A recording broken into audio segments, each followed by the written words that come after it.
MSLI TV، رہنمائی بدلتی دنیا کے لیے۔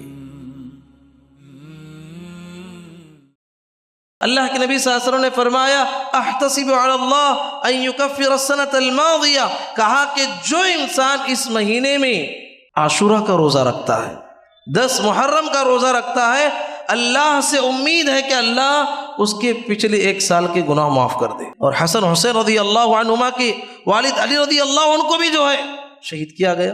تو تاریخ اسلام کا یہ مطالعہ ہمیں بتاتا ہے کہ بڑے بڑے صحابہ کو بھی جو ہے شہید کیا گیا، لیکن آج حسین رضی اللہ عنہ کی شہادت کو لے کر اس طرح بیان کیا جاتا ہے، اس طرح بیان کیا جاتا ہے، اس طرح بیان کیا جاتا ہے کہ آپ کی اگر شہادت نہ ہوتی تو اسلام مٹ جاتا۔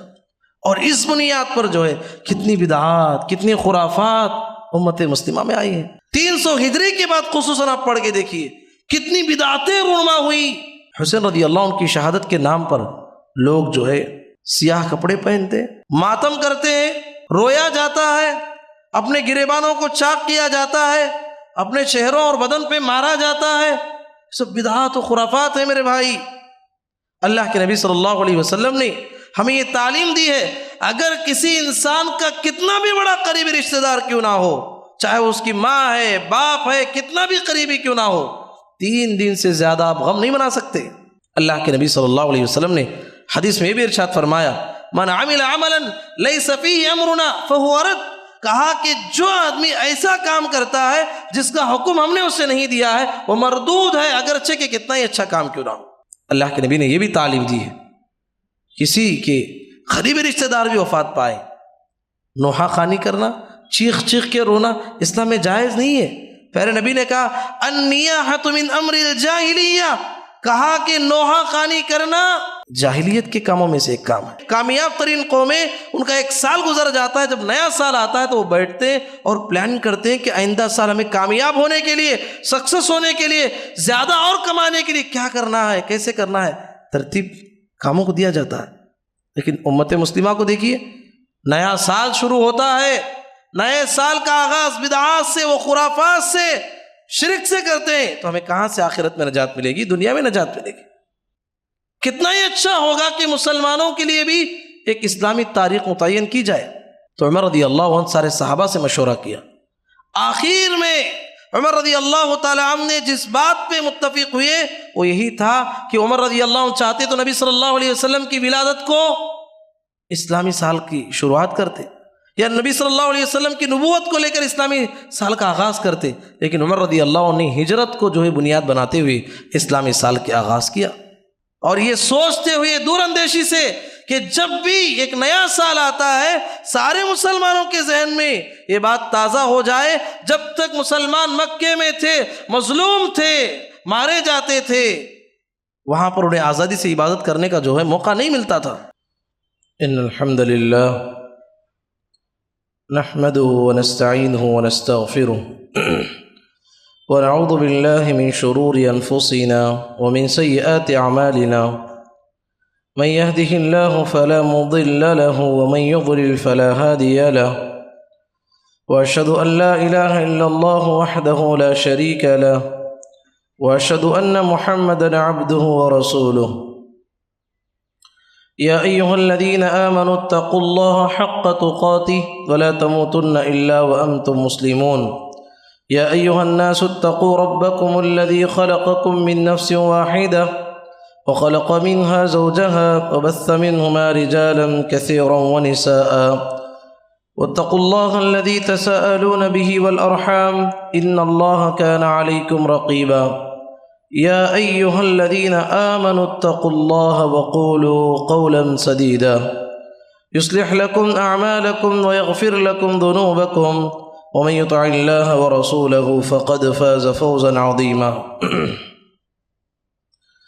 أما بعد فإن خير الحديث كتاب الله، وخير الهدي هدي محمد صلى الله عليه وسلم، وشر الأمور محدثاتها، وكل محدثة بدعة، وكل بدعة ضلالة، وكل ضلالة في النار۔ أعوذ بالله السميع العليم من الشيطان الرجيم من همزه ونفخه ونفثه۔ وَلَقَدْ خَلَقْنَا الْإِنسَانَ وَنَعْلَمُ مَا تُوَسْوِسُ بِهِ نَفْسُهُ ونحن أقرب إليه من حبل الوريد إذ يتلقى المتلقيان عن اليمين وعن الشمال قعيد ما يلفظ من قول إلا لديه رقيب عتيد وجاءت سكرة الموت بالحق ذلك ما كنت منه تحيد ونفخ في الصور ذلك يوم الوعيد وجاءت كل نفس معها سائق وشهيد لقد كنت في غفلة من هذا فكشفنا عنك غطاءك فبصرك اليوم حديد وقال قرينه هذا ما لدي عتيد ألقيا في جهنم كل كفار عنيد مناع للخير معتد مريب الذي جعل مع الله إلها آخر فألقياه في العذاب الشديد قال قرينه ربنا ما أطغيته ولكن كان في ضلال بعيد قال لا تختصموا لدي وقد قدمت إليكم بالوعيد ما يبدل القول لدي وما أنا بظلام للعبيد وقال عز وجل إن عدة الشهور عند الله 12 شهرا في كتاب الله يوم خلق السماوات والأرض منها 4 حرم ذلك الدين القيم فلا تظلموا فيهن أنفسكم وقاتلوا المشركين كافة كما يقاتلونكم كافة واعلموا أن الله مع المتقين. حاضرین جمعہ اور پردہ نشین خواتین اسلام، ہر قسم کی تعریف، کبریائی و بڑائی اللہ وحدہ لا شریک کے لیے لائق و زیبا ہے۔ بے پایہ درود و سلامتی نازل ہو اللہ کے تمام پیغمبروں پر، بالخصوص میرے اور آپ کے آخری پیغمبر جناب محمد الرسول اللہ صلی اللہ علیہ وسلم پر۔ حضرات، ہم جس مہینے سے گزر رہے ہیں یہ ماہ محرم ہے۔ ماہ محرم یہ بڑی فضیلتوں والا مہینہ ہے۔ اللہ تبارک و تعالیٰ نے جو آیت میں نے آپ کے سامنے پڑھی ہے اس میں ارشاد فرماتے ہیں کہ مہینوں کی گنتی اللہ کے نزدیک 12 کی ہے، اس دن سے جس دن سے اللہ نے آسمان اور زمین کو پیدا کیا ہے، اور اس میں بھی اللہ نے 4 مہینوں کو حرمت والے مہینے بنایا۔ چنانچہ اللہ تعالیٰ نے کہا فَلَا تَظْلِمُوا فِيهِنَّ أَنفُسَكُمْ، اے لوگو یہ 4 حرمت والے مہینوں میں اپنے آپ پہ ظلم نہ کرو۔ تو حضرات، اس آیت میں بتایا گیا کہ اللہ تعالیٰ نے جو 12 مہینے متعین کیے ہیں یہ آسمان اور زمین کی جب تخلیق کی اسی دن اللہ نے متعین کیے، اور اس میں بھی اللہ نے 4 مہینے حرمت والے بنائے، اور ان 4 مہینوں کو حرمت والے بنایا اور کہا کہ ان 4 مہینوں میں اپنے آپ پہ ظلم نہ کرو۔ ماہ ذی القعد، ماہ ذی الحج اور ماہ محرم، اور بعد میں جو ہے رجب آتا ہے۔ یہ 4 مہینے جو ہے حرمت والے ہیں، اور ان 4 مہینوں میں ظلم کرنے سے اپنے آپ کو روکا گیا۔ ظلم تو عام مہینوں میں بھی کرنے سے منع کیا گیا، لیکن ان خاص ان مہینوں میں کیوں کہا گیا؟ علامہ ابن کثیر رحمۃ اللہ علیہ نے لکھا ہے، کہا ہے کہ ان 4 مہینوں میں اگر کوئی بندہ نیکی کرتا ہے اس نیکی کی اہمیت بڑھ جاتی ہے، اگر کوئی بندہ ان 4 مہینوں میں گناہ کرتا ہے اس گناہ کی قباحت بڑھ جاتی ہے۔ تو اسی لیے کہا گیا کہ ان محترم ایام میں اور ان معظم ایام میں جو ہے اللہ کی نافرمانی نہ کرو، اس میں تو بچنے کی اللہ کی نافرمانی سے کوشش کرو۔ تو اس لحاظ سے یہ حرمت والے مہینوں میں ماہ محرم بھی ہے۔ اس کی شرعی اعتبار سے اور تاریخی اعتبار سے بڑی اہمیت کا حامل یہ مہینہ ہے۔ شرعی اعتبار سے یہ مہینہ حرمت والے مہینے ہونے کے ساتھ ساتھ اللہ کے نبی صلی اللہ علیہ وسلم نے فرمایا ماہ محرم اللہ کا مہینہ ہے۔ اللہ کے نبی نے فرمایا افضل الصیام بعد رمضان شہر اللہ المحرم، کہا کہ رمضان کے بعد افضل ترین روزے اگر کوئی ہیں وہ ماہ محرم کے روزے ہیں، جو کہ اللہ کا مہینہ ہے۔ مہینے سب اللہ کے ہیں، مہینے سب اللہ کے ہیں، لیکن یہاں ماہ محرم کو اللہ کی طرف نسبت دے کر اس کی اہمیت کو اجاگر کرنا ہے۔ جسے ہم کہتے ہیں ناقۃ اللہ، یہ ناقۃ اللہ، اللہ کی اونٹنی، صالح علیہ السلام کی اونٹنی ہے۔ ساری دنیا میں جتنے بھی اونٹنی ہیں اللہ کی اونٹنی ہے، لیکن صالح علیہ السلام کی اونٹنی کو اللہ کی نسبت دے کر اس کا مقام بتایا گیا۔ بیت اللہ ہم کہتے ہیں، بیت اللہ خانہ کعبہ کو مسجد حرام کو کہتے ہیں، جبکہ دنیا کی ہر مسجد یہ اللہ کا گھر ہے، لیکن وہاں بیت اللہ سے مراد مسجد حرام اس لیے لیتے ہیں کہ وہ اس کی عظمت اور اس کا مقام بڑا اونچا ہے۔ تو اس لحاظ سے ماہ محرم بھی اللہ کے نزدیک ایک بہت ہی اہمیت والا مہینہ ہے۔ حضرات، اس مہینے میں اللہ کے نبی صلی اللہ علیہ وسلم نے ہمیں کثرت سے روزے رکھنے کی تعلیم دی ہے۔ خصوصاً کہا کہ اللہ کے نبی صلی اللہ علیہ وسلم نے فرمایا احتسب علی اللہ ان یکفر السنۃ الماضیہ، کہا کہ جو انسان اس مہینے میں عاشورہ کا روزہ رکھتا ہے، 10 محرم کا روزہ رکھتا ہے، اللہ سے امید ہے کہ اللہ اس کے پچھلے 1 سال کے گناہ معاف کر دے۔ صوم یوم عرفہ کے بارے میں کہا گیا کہ اس میں 2 سال کے گناہ معاف ہوتے ہیں، لیکن اس میں جو ہے پچھلے 1 سال کے گناہ معاف ہوتے ہیں۔ اس روزے کو رکھنا چاہیے۔ اور اسی طریقے سے اللہ کے نبی صلی اللہ علیہ وسلم کے صحابہ اور صحابیات کے بارے میں آتا ہے کہ وہ چھوٹے سے چھوٹے بچوں کو روزہ رکھایا کرتے تھے۔ یہ 10 محرم کا روزہ رکھایا کرتے تھے، اور جب بچہ بھوک اور پیاس کی بات کرتا تو اسے جو ہے کچھ کھلونے دے دیتے، کسی طریقے سے جو یہ وقت نکل جائے۔ اس طریقے سے صحابہ اور صحابیات جو ہے اپنے معصوم بچوں کو بھی یہ روزہ رکھایا کرتے تھے، جبکہ ان پہ جو ہے واجب نہیں تھا۔ اللہ کے نبی صلی اللہ علیہ وسلم جب یہ رمضان کے روزے تو مدینے میں فرض ہوئے، لیکن اللہ کے نبی صلی اللہ علیہ وسلم جب مکے میں بھی تھے تو 10 محرم کے روزے کا اہتمام کرتے تھے۔ جب اللہ کے نبی صلی اللہ علیہ وسلم مدینہ آئے تو دیکھا کہ یہودی بھی روزہ رکھ رہے ہیں، تو اللہ کے نبی صلی اللہ علیہ وسلم کو اس کا فلسفہ معلوم ہو گیا۔ شکرانے کے طور پر موسیٰ علیہ السلام نے جو ہے روزہ رکھا ہے، فرعون کے غرق ہونے کی وجہ سے، اس کے ظلم و ستم سے باہر نکلنے کی وجہ سے حضرت موسیٰ علیہ السلام نے روزہ رکھا۔ تو نبی صلی اللہ علیہ وسلم نے فرمایا کہ ہم تو موسیٰ علیہ السلام سے زیادہ محبت کرنے والے اور حقیقی محبت کرنے والے ہیں۔ لئن بقیت الی قابل لأصومن التاسع، کہا کہ اگر میں آئندہ سال زندہ رہوں گا تو 9 اور 10 کا روزہ رکھوں گا، کیونکہ ہمیں یہودیوں کی مخالفت کرنا ہے۔ 9 اور 10 کا روزہ رکھنے کی کوشش کروں گا۔ تو علماء کرام نے بیان کیا ہے اگر کوئی آدمی محرم میں عاشورہ کے روزے کے ساتھ 9 کو بھی ملا لیتا ہے تو اس کے لیے بہتر ہے۔ اگر کسی کا روزہ 9 کا چھوٹ گیا ہے وہ 10 اور 11 بھی رکھ سکتا ہے۔ علماء نے بیان کیا ہے ادنا درجہ یہ ہے کہ آدمی عاشورہ کا روزہ رکھ لے، 10 محرم کا روزہ رکھ لے۔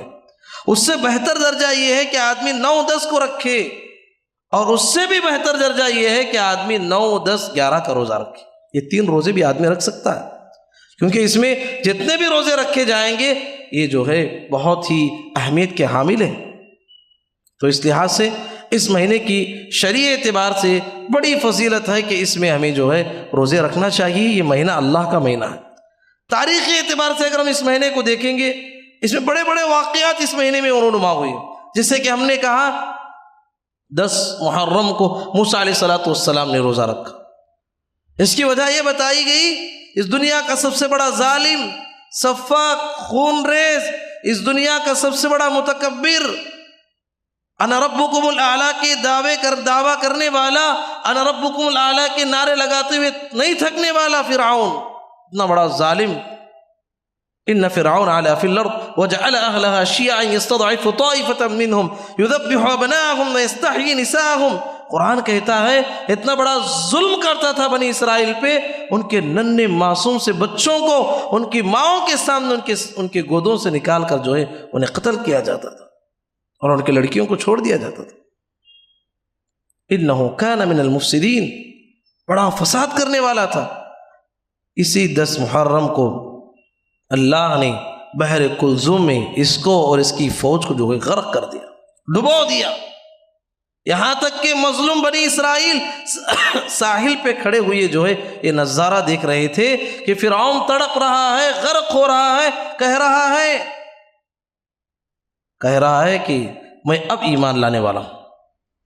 آمنت انہ لا الہ الا الذی آمنت بی بنو اسرائیل، کہ اب میں بنو اسرائیل جس رب پہ ایمان لائے ہیں اب میں ایمان لاتا ہوں، لا الہ الا اللہ میں پڑھتا ہوں۔ اللہ فرماتا ہے الآن وقد عصیت قبل وکنت من المفسدین، اب ایمان لا رہا ہے، اب تجھے عقل آئی، اب یہ وقت میں ایمان لانے سے کوئی ایمان قبول نہیں ہوتا.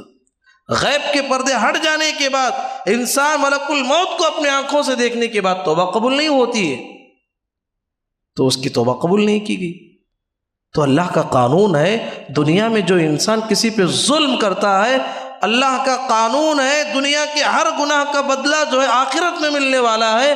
لیکن ظلم ایک ایسا گناہ ہے اللہ تعالیٰ مظلوم کے سامنے ظالم کو ذلیل اور رسوا کر کے رکھنے والا ہے. یہ اللہ کا قانون ہے. دعا کے سلسلے میں اللہ کا قانون ہے دعا جو ہے صرف مومن کی قبول ہوتی ہے، مسلمان کی قبول ہوتی ہے، لیکن بد دعا کے سلسلے میں یہ قانون نہیں ہے.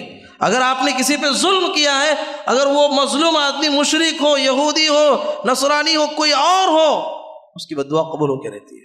تو اس لحاظ سے انسان ظلم سے اپنے آپ کو بچانا چاہیے. اللہ نے فرمایا حدیث قدسی میں یا عبادی انی حرمت الظلم علی نفسی وجعلتہ بینکم محرما فلا تظالموا، کہا کہ اے میرے بندو میں نے اپنے آپ پہ ظلم کرنے کو حرام قرار دیا ہے، لہٰذا تم آپس میں ایک دوسرے پہ ظلم نہ کیا کرو. تو اس طریقے سے اس مہینے کا ایک تاریخی واقعہ یہ ہے کہ موسیٰ علیہ السلام نے اللہ کا شکر ادا کرتے ہوئے 10 محرم کو اس بنا پہ روزہ رکھا کہ اس دنیا کے سب سے بڑے ظالم کو اللہ تبارک و تعالیٰ نے اس کے ظلم کا انجام دکھایا. اسی طریقے سے تاریخی اعتبار سے ایک عظیم واقعہ اس مہینے میں یہ رونما ہوا کہ 10 محرم کو نواسۂ رسول حسین رضی اللہ تعالیٰ عنہ کی شہادت اسی دن واقع ہوئی. ایک امت کے لیے ایک بہت بڑا سانحہ ہے، امت کے لیے ایک بہت بڑا جو ہے دکھ کی بات ہے کہ نواسۂ رسول کو جو ہے بے دردی کے ساتھ شہید کیا گیا.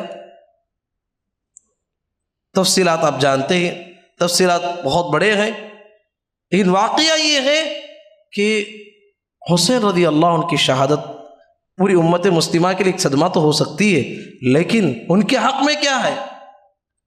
ان کے حق میں اللہ تعالیٰ نے فرمایا وَلَا تَقُولُوا لِمَنْ يُقْتَلُ فِي سَبِيلِ اللَّهِ أَمْوَاتٌ بَلْ أَحْيَاءٌ وَلَكِنْ لَا تَشْعُرُونَ، کہا کہ وہ لوگ جو اللہ کے راستے میں مارے جائیں انہیں موت اور انہیں مردہ مت کہو، اس لیے کہ وہ اللہ کے پاس جو ہے زندہ ہیں اور وہ جو ہے اس کا شعور تم نہیں رکھتے ہو.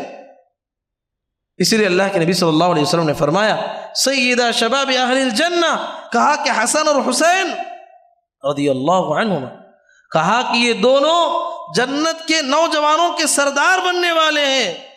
اتنی بڑی جنت اور اس میں بھی سرداری کا مقام پانا، اس دنیا میں کچھ نہ کچھ انہیں کھونا پڑے گا، ان کے لیے بہت بڑا مقام ہے. اب دیکھیے میرے بھائیوں، اس واقعے کو رکھیے، دنیا کے لوگ اس واقعے کو اس انداز میں پیش کرتے ہیں. اگر حسین رضی اللہ عنہ کی شہادت نہیں ہوتی یہ اسلام کبھی کا مٹ چکا ہوتا. اس طرح کے واقعات بیان کرتے ہیں، اس انداز میں بیان کرتے ہیں، بات ویسی نہیں ہے. آپ دیکھیں گے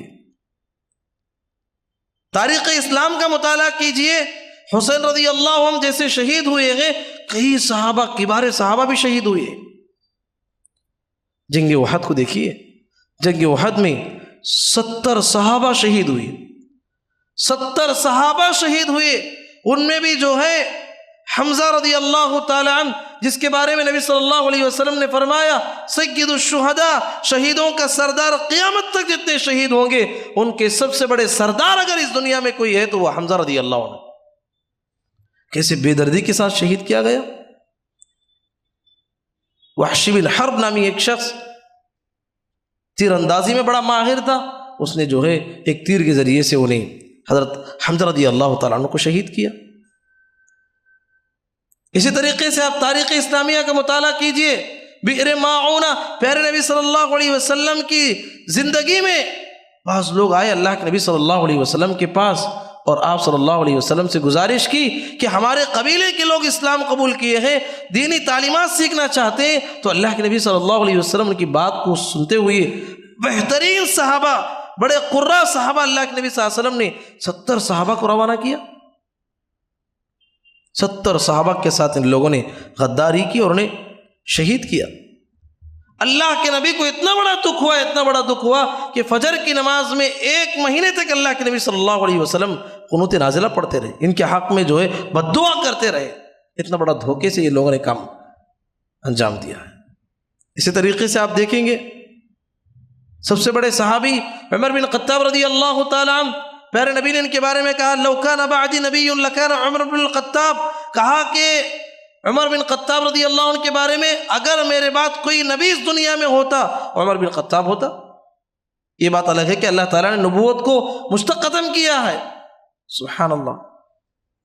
عمر بن خطاب رضی اللہ عنہ کی سیرت کو پڑھیے، نماز پڑھا رہے تھے، نماز کی حالت میں ابو لؤلؤ الفیروز نامی ایک شخص نے جو ہے خنجر کے ذریعے سے، مجوسی تھا، شہید کیا عمر بن خطاب رضی اللہ عنہ۔ اور آگے بڑھیے، تاریخ پڑھیے، عثمان بن عفان رضی اللہ عنہ کی زندگی کو پڑھیے۔ عثمان غنی رضی اللہ تعالیٰ عنہ کتنے عظیم صحابی ہیں، خلیفہ کے مقام پہ ہیں، ان کے گھر کو بند کر دیا گیا، محصور کر دیا گیا، 22 دن تک بند کر دیا گیا، یہاں تک آتا ہے کہ کھانے کے لیے کھانا نہیں پہنچایا جاتا تھا، پینے کے لیے پانی نہیں پہنچایا جاتا تھا، یہاں تک کہ جو ہے ان کے گھر پہ حملہ کیا گیا۔ اس حالت میں آپ کو شہید کیا گیا جب آپ قرآن مجید کی تلاوت کر رہے تھے۔ حسین اور حسن حسین رضی اللہ عنہما کے والد علی رضی اللہ عنہ کو بھی جو ہے شہید کیا گیا۔ تو تاریخ اسلام کا یہ مطالعہ ہمیں بتاتا ہے کہ بڑے بڑے صحابہ کو بھی جو ہے شہید کیا گیا، لیکن آج حسین رضی اللہ عنہ کی شہادت کو لے کر اس طرح بیان کیا جاتا ہے، اس طرح بیان کیا جاتا ہے، اس طرح بیان کیا جاتا ہے کہ آپ کی اگر شہادت نہ ہوتی تو اسلام مٹ جاتا۔ اور اس بنیاد پر جو ہے کتنی بدعات، کتنی خرافات امت مسلمہ میں آئی ہیں۔ 300 ہجری کے بعد خصوصاً آپ پڑھ کے دیکھیے کتنی بدعاتیں رونما ہوئی۔ حسین رضی اللہ عنہ کی شہادت کے نام پر لوگ جو ہے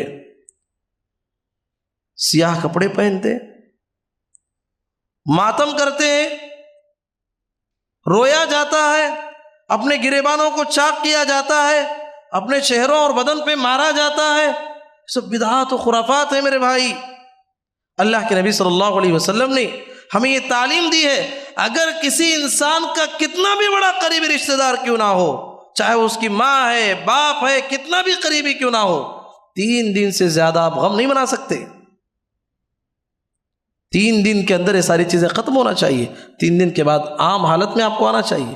3 دن کے بعد بھی اگر رو رہے ہیں، آپ پریشانی کا اظہار کر رہے ہیں، تو آپ گنہگار ہو جائیں گے۔ ہاں، ایک خاتون ہے جس کا شوہر انتقال ہوا ہے، اس کے لیے بتایا گیا 4 مہینے 10 دن تک جو ہے وہ عدت میں بھی رہے گی، اور وہ جو ہے بنے گی نہیں، سورے گی نہیں، باہر نکلے گی نہیں، غم کا اظہار کرنے کی اسے اجازت دی گئی ہے۔ یہاں تو 14 صدیاں گزر گئی، 14 صدیاں گزر گئی، آج بھی لوگ جب ماہ محرم آتا ہے کیسے اپنے بدن کو مارتے ہیں، کیسے رویا جاتا ہے۔ اور آپ دیکھیں گے میوزک چلائی جاتی ہے، اس میں بے حیائی کے ساتھ کتنی خواتین بے پردہ گھومتی ہیں۔ اللہ، یہ ساری چیزیں اسلام سے کوئی تعلق نہیں رکھتے۔ آپ کامیاب ہونا چاہتے ہیں، پیارے نبی صلی اللہ علیہ وسلم نے زندگی میں آخری اوقات میں پیارے نبی صلی اللہ علیہ وسلم نے صحابہ جب نصیحت پوچھا تو نبی صلی اللہ علیہ وسلم نے کہا کہ میرے صحابہ کامیاب ہونا چاہتے ہو، لم تضلوا ما تمسکتم بہما کتاب اللہ و سنتی، تم ہرگز گمراہ نہیں ہو سکتے جب تک تم کتاب اللہ اور سنت رسول کو مضبوطی سے تھام لو۔ جب کتاب اللہ اور سنت رسول کو مضبوطی سے تھام لوگے، اللہ نے جو فرمایا ہے، پیارے نبی نے جو فرمایا ہے، اس پہ عمل کرتے رہو گے، آخرت میں نجات ملنے والی ہے۔ اللہ کے نبی صلی اللہ علیہ وسلم نے حدیث میں یہ بھی ارشاد فرمایا، من عمل عملا لیس فیہ امرنا فہو رد، کہا کہ جو آدمی ایسا کام کرتا ہے جس کا حکم ہم نے اسے نہیں دیا ہے، وہ مردود ہے، اگرچہ کہ کتنا ہی اچھا کام کیوں نہ ہو۔ اللہ کے نبی نے یہ بھی تعلیم دی ہے، کسی کے قریبی رشتہ دار بھی وفات پائے، نوحہ خوانی کرنا، چیخ چیخ کے رونا اسلام میں جائز نہیں ہے۔ پیارے نبی نے کہا النیاحۃ من امر الجاہلیہ، کہا کہ نوحہ خوانی کرنا یہ سب جو ہے جاہلیت کے کاموں میں سے ایک کام ہے۔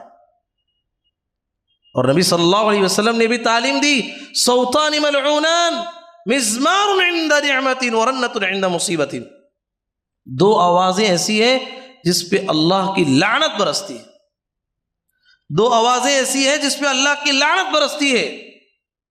پہلی آواز مزمار عند نعمت، ہاں کوئی خوشی کا موقع ہے، خوشی ملی ہوئی ہے، میوزک سن رہے ہیں، گانا سن رہے ہیں، ایسی آواز پہ اللہ کی لعنت برستی ہے۔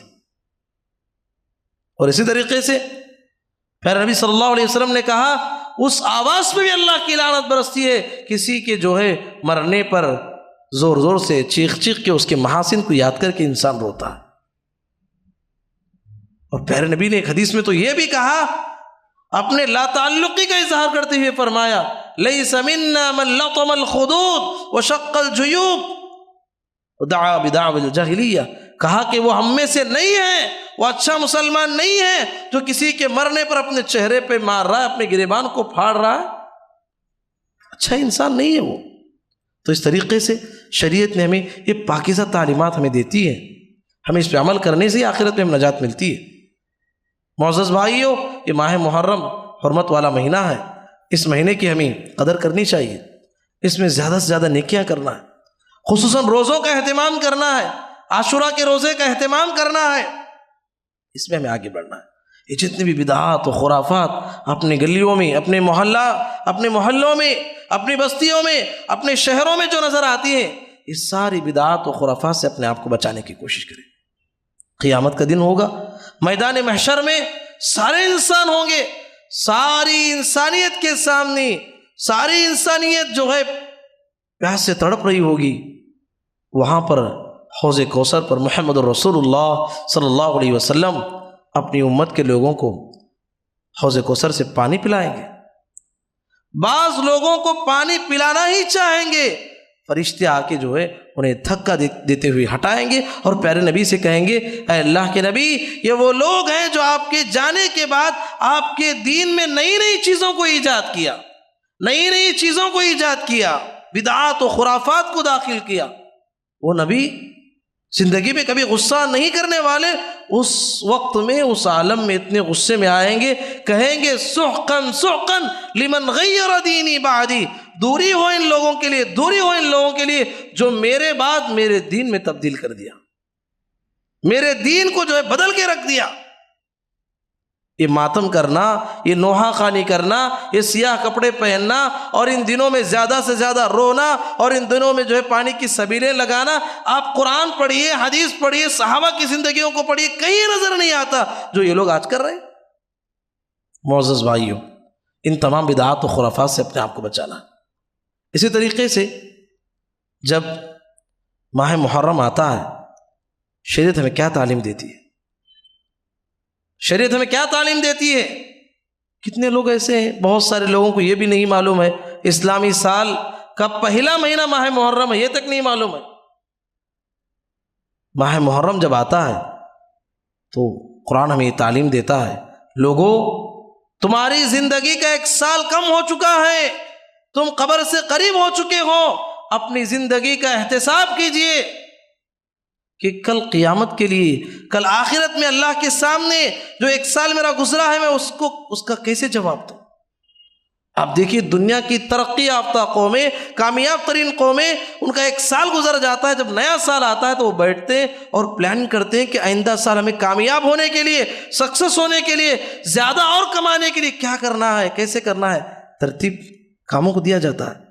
لیکن امت مسلمہ کو دیکھیے، نیا سال شروع ہوتا ہے، نئے سال کا آغاز بدعات سے، وہ خرافات سے، شرک سے کرتے ہیں، تو ہمیں کہاں سے آخرت میں نجات ملے گی، دنیا میں نجات ملے گی؟ اللہ کے نبی صلی اللہ علیہ وسلم کے صحابی عبداللہ بن عمر رضی اللہ تعالیٰ عنہ کہا کرتے تھے کہ لوگوں اذا امسیت فلا تنتظر الصباح واذا اصبحت فلا تنتظر المساء وخذ من صحتك لمرضك ومن حياتك لموتك، کہتے تھے کہ لوگوں شام کرے ہو شام میں نیکی کر لو، صبح کا انتظار نہ کرو، صبح کیے ہیں تو شام کا انتظار مت کرو، صبح میں نیکی کر لو، یہ مت سوچو کہ شام ملی ہے چلو آج شام چھوڑ دیتا ہوں کل صبح میں نیکی کر لوں گا۔ کیا گارنٹی کہ انسان کل صبح تک زندہ رہے گا؟ کیا گارنٹی کہ انسان صبح میں یہ کہہ رہا ہے شام تک زندہ رہے گا؟ کسی کی کیا بھی گارنٹی نہیں ہے۔ نیکی کا موقع ملا کر لو۔ وَخُذْ مِنْ صَحَّتِكَ لِمَرَضِكَ، صحت کو غنیمت جانو بیمار ہونے سے پہلے، وَمِنْ حَيَاتِكَ لِمَوْتِكَ، زندگی کو غنیمت جانو موت سے پہلے۔ تو جو زندگی مجھے اور آپ کو ملی ہوئی ہے، ہر گزرا ہوا سال، ہر آنے والا سال ہمیں یہ پیغام دیتا ہے کہ انسان اپنی زندگی کے بارے میں محاسبہ کرے کہ گزشتہ سال اس نے اللہ کو کتنا ناراض کیا ہے، گزشتہ سال اس نے اللہ کو کتنا راضی کیا ہے، اور یہ آئندہ سال جو ہے میری زندگی میں عمل صالحہ میں کیسے جو ہے آگے بڑھنا ہے اور کیسے مجھے نیک بننا ہے، یہ سوچنا ہے۔ اسی طریقے سے عمر بن خطاب رضی اللہ تعالیٰ عنہ کے زمانے میں عمر رضی اللہ عنہ کی حکومت، اسلامی حکومت دنیا میں پھیلتی جا رہی تھی۔ بعض بڑے بڑے لوگوں نے عمر رضی اللہ عنہ سے مشورہ کیا کہ اے عمر رضی اللہ عنہ، ہمارا ایک دین ہے، ہمارا ایک مکمل نظام ہے، کتنا ہی اچھا ہوگا کہ مسلمانوں کے لیے بھی ایک اسلامی تاریخ متعین کی جائے۔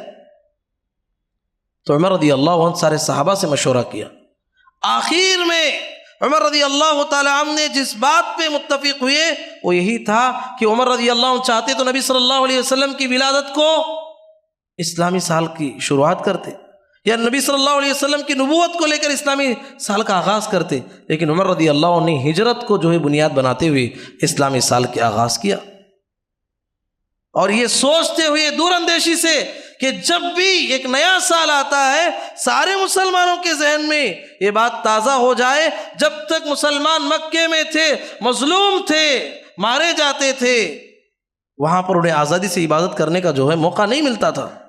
جب وہی مسلمان جب مکہ چھوڑ کر مدینہ چلے گئے، اور مدینہ بھی کیسے گئے، بعض لوگ حبشہ کی طرف ہجرت کیے، بعض لوگ جو ہے مکہ چھوڑ کے جو ہے مدینہ جا رہے تھے۔ صہیب رومی رضی اللہ تعالیٰ عنہ جا رہے تھے، بہت مال کمایا تھا، مشرکین آ کے کھڑ گئے، کہا کہ صہیب جا تو سکتے ہو لیکن مکے میں آئے تھے، مکے میں تم نے بہت مال کمایا ہے، یہ مدینہ لے جانے کی اجازت نہیں ہے، جہاں کمائے وہاں رکھ کے جانا پڑے گا۔ صہیب رومی رضی اللہ تعالیٰ عنہ نے کہا کہ لوگوں مجھے ہجرت کرنے کی اجازت دو گے؟ کہا کہ ہجرت کرنے کی تو اجازت ہے، مال چھوڑنا پڑے گا۔ مال دیتے ہوئے کہا یہ مال تمہارے لیے مبارک ہو، تمہیں آخرت کا سودا کر رہا۔ صہیب رضی اللہ تعالیٰ عنہ مکہ چھوڑ کے مدینہ پہنچے، اللہ تعالیٰ نے آیت نازل فرمائی وَمِنَ النَّاسِ مَن يَشْرِي نَفْسَهُ ابْتِغَاءَ مَرْضَاتِ اللَّهِ، یہ آیت کا نزول بھی ہوا اور حضرت صہیب رومی نبی صلی اللہ علیہ وسلم کی خدمت میں پہنچے، سارا واقعہ سنایا، کہا کہ اللہ کے نبی مشرکین نے مجھے پکڑا تھا اور میں نے پورا مال دے کے آیا۔ نبی صلی اللہ علیہ وسلم نے فرمایا ربح صہیب ربح صہیب ربح صہیب، صہیب تم نے بہت بڑی تجارت کی ہے، تم نے بہت بڑی تجارت کی ہے، بہت بڑی تجارت کی ہے، اس دنیا میں تم نے جو ہے جنت کا سودا کیا ہے، جنت کو تم نے خریدا ہے۔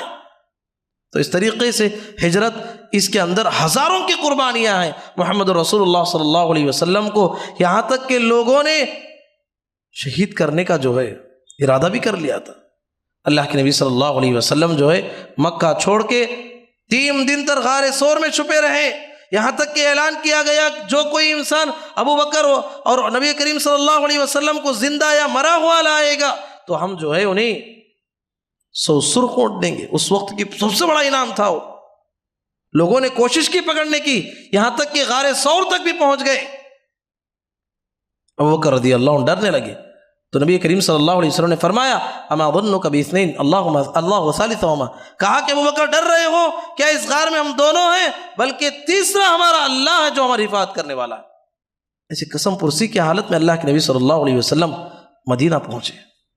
مدینہ کیا پہنچے، 8 سال کی قلیل سی مدت میں اللہ تعالیٰ نے اسلام کو وہ غلبہ عطا کیا، وہ طاقت عطا کی کہ 8 سال کی قلیل سی مدت میں نبی کریم صلی اللہ علیہ وسلم فاتحانہ شان سے جو ہے مکے میں داخل ہوتے ہیں۔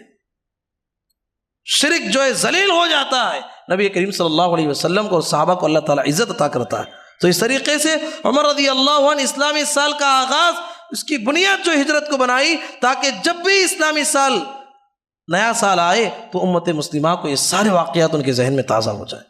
تو حضرات یہ ماہ محرم ہے، یہ حرمت والے مہینوں میں سے ایک عظیم مہینہ ہے، اس مہینے کی ہمیں قدر کرنا ہے، اس میں کثرت سے اللہ کا ذکر کرنا، نوافل کا اہتمام کرنا، خصوصاً روزوں کا اہتمام کرنے کی ہمیں کوشش کرنا ہے، ہر طرح کی بدعات و خرافات سے اپنے آپ کو بچانے کی کوشش کرنی ہے۔ اللہ تعالیٰ سے دعا ہے اللہ کہنے والے اور سننے والوں کو پروردگار ہمیں اسلامی تعلیمات کے مطابق زندگی گزارنے کی توفیق نصیب فرما۔ اللہم آمین۔ بارک اللہ لنا ولکم فی القرآن المجید ونفعنا وإیاکم بما فیہ من الآیات والذکر الحکیم انہ تعالی جواد کلیم ملک بر رحیم رب حلیم۔